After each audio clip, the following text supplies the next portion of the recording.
नमस्कार मैत्रिणींनो, मी शुभदा। आज आपण बघणार आहे कोळंबीचा रस्सा करायचा।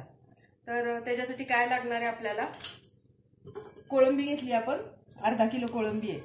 ओला नारळ घेतलाय अर्धा चिरून, 2 बारके टोमॅटो घेतलेत, 2 कांदे घेतलेत, थोडीशी कोथिंबीर आणि आलं लसणाची पेस्ट, याचं आपल्याला वाटण लागणार आहे आणि ही आपल्याला सोलायची। तर मी आता तुम्हाला सोलून दाखवते। हे अशी तोंड काढून घ्यायचं, मागचा शेपूट धरून हा भाग काढायचा आणि मधला हा भाग असा काढून घ्यायचा आणि हा पोटातला काळा धागा आहे तो असा ओढून घ्यायचा आणि हे अशी सोलून घ्यायची आपल्याला। तर हे वाटण काय आपल्याला भाजायचं नाहीये, हे आपल्याला कच्चच बारीक करायचंय। ओल्या मच्छीला कच्चं वाटणच बारीक करायचं।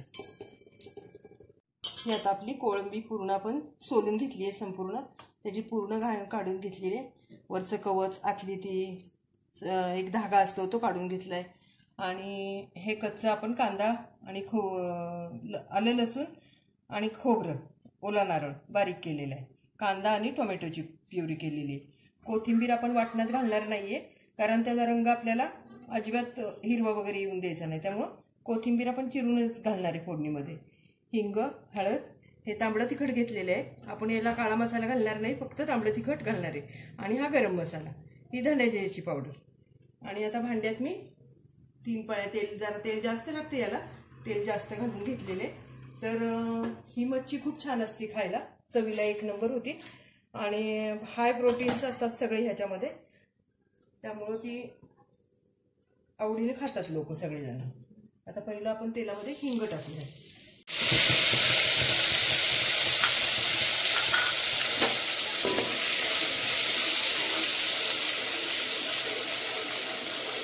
कांदा टोमॅटोची प्युरी करून आपण छान भाजून घेऊया। आता हे आपलं तेल सोडायला लागलंय वाटेल, त्यामुळं हे छान परतून झालंय गुलाबी रंगावर। तर आपण खोबरं, आलं लसूण त्याच्यात घालून घेऊया। खोबरं, आलं लसूण घालून पण चांगलं परतून घ्यायचं, त्याला पण तेल सुटलं पाहिजे, म्हणजे मग मसाला चांगला शिजल्या पण जातो आणि रस्सा मिळून येतो, कलर पण छान येतो वाटण परतून घेतल्यावरती। आता हे पण आपलं वाटण परतून झालेलं आहे, त्याला पण तेल सुटलेलं आहे। तर आपण त्याच्यामध्ये हळद घालूया,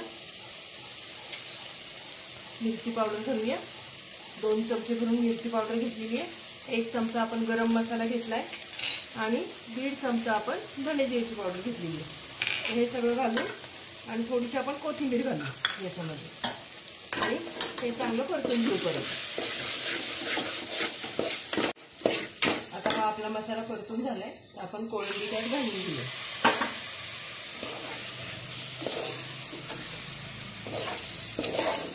हलवून घ्यायचं, चांगलं परतून घ्यायचं, सगळा मसाला त्याला लागला पाहिजे आणि 2 मिनिटानंतर मग झाकण ठेवून वाफ घ्यायची आपल्याला आणि मग आपण गरम पाणी घालणार आहे, म्हणजे पटकन रस्त्याला उकळी पण येईल। पण हे कालवण उकळी यायच्या अगोदर सारखं हलवत राहायचं आपल्याला।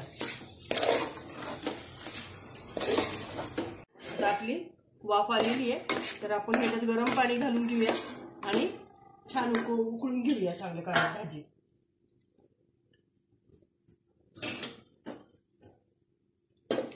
हे आपल्याला रस्साच करायचा आहे, त्यामुळे पाणी भरपूर घालूया, अजून वाटलं तरी आपण थोडंसं पाणी घालूया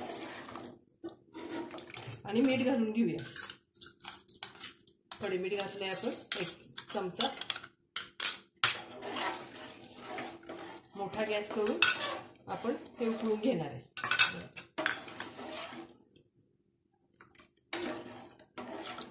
आता हे आपलं शिजलेलं आहे की आपलं ते सोड्यासारखं होतं, सरळ असतो ओला असताना आणि शिजला की असा सोड्यासारखा होतो। हे शिजलेले आपलं झालंय, आपण आता सर्व करूया।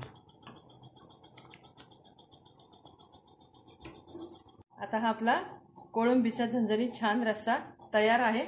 तर तुम्ही पण करून बघा, लाईक करा, शेअर करा, सबस्क्राईब करा आणि आपण नवीन भागासह पुन्हा भेटू ओवी किचनमध्ये। धन्यवाद।